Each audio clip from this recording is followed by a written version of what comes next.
اگر کوئی مرد تمہیں چھوڑ دے تو دکھی ہونے کی بجائے خوش ہو جایا کرو، کیونکہ وہ واقعی مرد ہوتا تو کبھی نہ چھوڑتا۔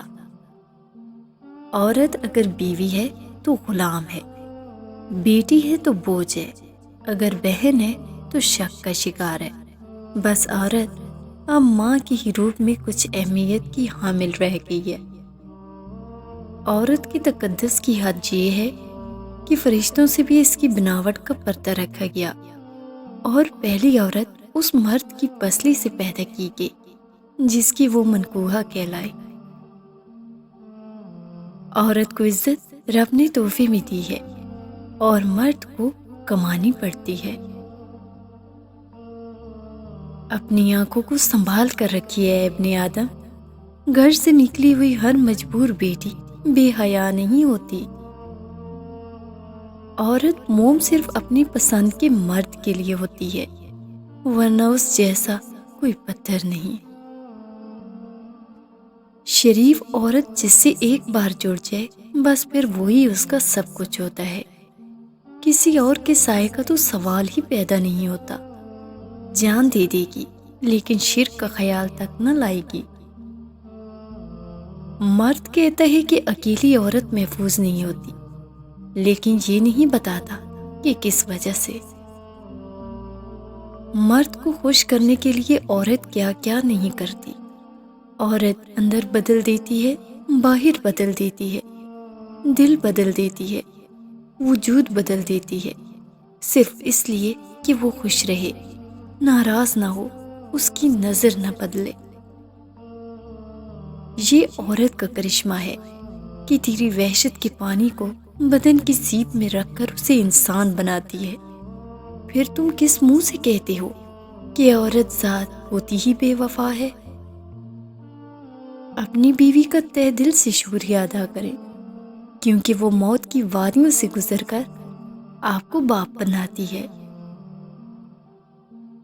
عورت کا دنیا میں پہلا روپ ہی رحمت ہے، بیٹی بن کر سب خاندان کے دلوں پر راج کرتی ہے، بہن بن کر بھائی کی سچی اور مخلص دوست، اور ماں کا بازو بن جاتی ہے۔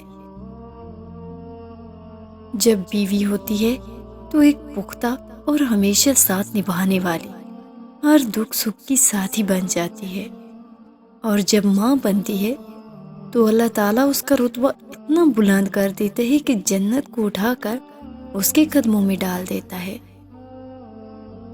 کتنی نازک ہوتی ہیں لڑکیاں، پسند کا سوٹ نہ ملے تو عید نہیں مناتی، مگر ایک ناپسندیدہ انسان کے ساتھ چپ چاپ پوری زندگی گزار دیتی ہیں۔ حیادار ہونا مرد پہ بھی اتنا ہی واجب ہے جتنا عورت پہ، لیکن اس دور جاہلیت نے شرم و حیا، وفا اور قربانی صرف عورت کے نام پر مختص کر دی ہے۔ کردار صرف عورت کا ہی نہیں ہوتا، مرد حضرات بھی جب کردار سے گر جائے تو بد کردار ہی کہلائیں گے۔ اگر عورت کو رونے کے لیے کاندھا میسر نہ ہو تو وہ مضبوط ہو جاتی ہے، محتاج نہیں رہتی۔ ایک بار اسے دلاسا نہ دو تو اگلی بار آپ کے سامنے بکھرا ہوا وجود نہیں لے کر آئے گی۔ عورت شک کرے تو مرد ہنس کر ٹال دیتا ہے، لیکن اگر مرد شک کرے تو عورت رو رو کر ٹوٹ جاتی ہے۔ عورت کی عزت کریں جب وہ کسی محرم کے ساتھ گھر سے نکلتی ہے، عورت کی ضرور عزت کریں جب وہ اکیلی گھر سے نکلتی ہے۔ مرد چاہے جیسا بھی گھر بنا لے، لیکن اس مکان کو گھر کی شکل دینے کے لیے عورت کا محتاج ہوتا ہے۔ عورت گھر چلانے کے لیے بھی کما لے، لیکن اس کی کمائی میں مرد جیسی برکت نہیں۔ جب مرد اور عورت ایک دوسرے کے بغیر ناممکن ہے تو پھر ایک دوسرے کی قدر بھی کرنی چاہیے۔ عورت بھی بڑی بے بس ہے، کوئی اس پر انتظار ٹھونستا بھی نہیں، لیکن اس کی روح میں انتظار ہے، شاید اس لیے رات تکتی ہے کہ کوئی اس کا ہاتھ پکڑ کر واپس جنت میں لے جائے۔ عورت محبت کرے اور اسے چھوڑنے کا سوچے، یہ ناممکنات میں سب سے اعلیٰ درجے کی بات ہے۔ عورت کو نئے رشتے سے عزت ملے تو وہ گہری محبت کو بھی قربان کر دیتی ہے۔ یہ مرد کا المیہ ہے کہ وہ عورت سے ہمیشہ محبت کرنا چاہتا ہے، لیکن پرکشش اس کے لیے صرف حسن ہوتا ہے جو ہمیشہ نہیں رہتا۔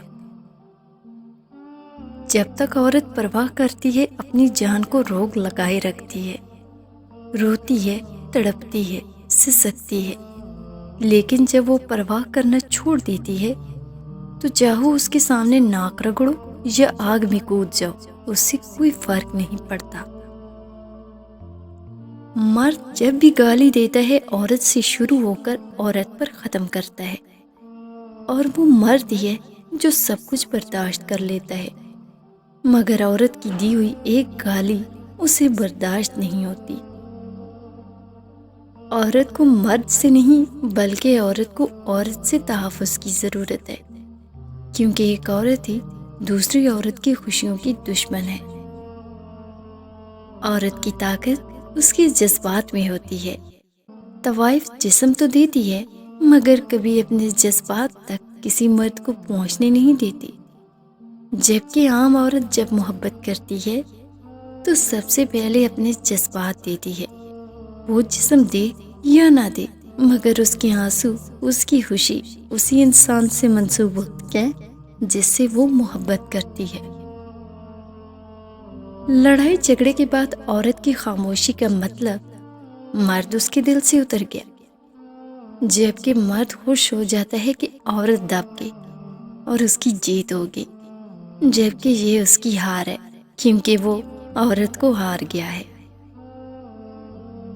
لحاظ اور اجنبی عورت کی عزت دو ایسی چیزیں ہیں جو ہمیں دنیا کی کوئی ڈگری نہیں سکھا سکتی سوائے گھر کی تربیت کے۔ مرد ضد پر آ جائے تو عورت کی زندگی تباہ کر دیتا ہے، لیکن اگر عورت ضد پر آ جائے تو نسلوں کی نسلیں تباہ کر دیتی ہے۔